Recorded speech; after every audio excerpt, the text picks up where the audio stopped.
En 1874, y con este panorama socioeconómico, en elecciones calificadas por Mitre como fraudulentas, fue electo presidente otro hombre del interior, el tucumano Nicolás Avellaneda. El mitrismo, derrotado en los comicios, fracasó en su intento de dar un golpe de Estado.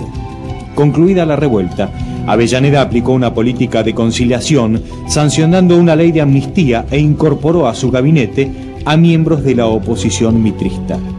En 1876, la ley de inmigración conocida como Ley Avellaneda aparecía como una promesa interesante de tierras y trabajo para los campesinos europeos. Avellaneda enfrentó los efectos perdurables de la grave crisis económica con medidas extremas como la disminución del presupuesto, suspensión de la convertibilidad del papel moneda a oro, la rebaja de sueldos y los despidos de empleados públicos.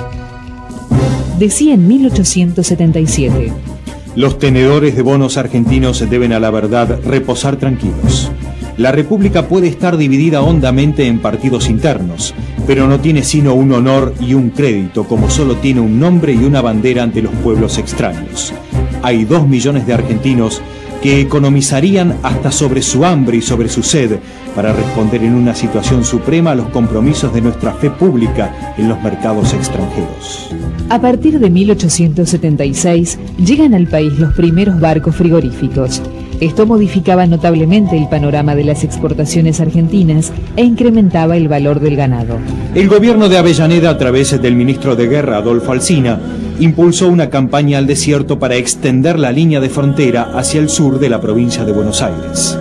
El plan de Alsina era levantar poblados y fortines, tender líneas telegráficas y cavar un gran foso conocido como la Zanja de Alsina, con el fin de evitar que los indios se llevaran consigo el ganado capturado. Antes de poder concretar del todo su proyecto, Alsina muere y fue reemplazado por el joven general Julio Argentino Roca, quien aplicará un plan de aniquilamiento de las comunidades indígenas a través de una guerra ofensiva y sistemática. El éxito obtenido en la llamada Conquista del Desierto, llevada a cabo entre 1878 y 1879, prestigió frente a la clase dirigente la figura de Roca y significó la apropiación por el Estado Nacional de millones de hectáreas que serán distribuidas entre una minoría de familias vinculadas al poder. La campaña fue un verdadero genocidio en el que fueron eliminados o sometidos a relaciones de trabajo serviles unas 20.000 personas. Significó además una gran pérdida para la identidad cultural nacional.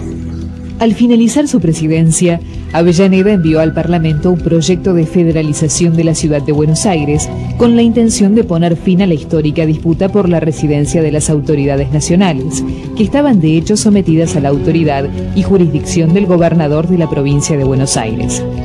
El proyecto provocó la reacción del gobernador Carlos Tejedor, quien se sublevó contra las autoridades nacionales en tanto se llevaban a cabo las elecciones presidenciales que dieron el triunfo a la fórmula Roca-Madero, partidarios de la federalización.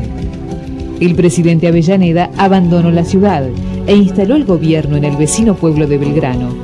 Buenos Aires fue sitiada y Tejedor debió renunciar.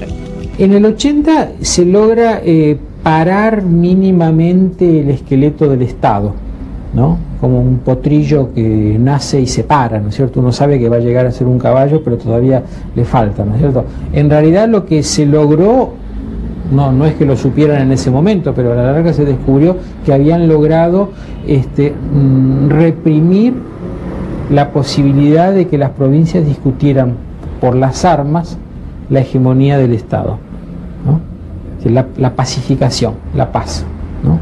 De ahí en más la construcción del Estado es un proceso larguísimo. Finalmente, en agosto de 1880, la Legislatura Nacional declaró disuelto al cuerpo legislativo bonaerense y sancionó la ley de federalización de la ciudad de Buenos Aires. Buenos Aires fue declarada capital federal de la República Argentina. Las autoridades provinciales continuarían residiendo en Buenos Aires hasta tanto se construya la nueva capital de la provincia, La Plata, que será inaugurada años más tarde. La guerra civil había durado casi 70 años. Habían fracasado uno a uno los intentos de oponerse al poder de Buenos Aires. La aduana, el puerto y los productos británicos contribuyeron tanto o más que las tropas a imponer el modelo agroexportador. el país estaba pacificado. Los indios habían dejado de ser una amenaza. Los gauchos se habían transformado en peones de estancia. Y los últimos montoneros fueron derrotados. Todo parecía indicar que el general Julio Argentino Roca y los hombres del 80 podrían gobernar esta Argentina moderna, sin oposiciones, bajo el sugestivo lema Paz y Administración.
Nacional.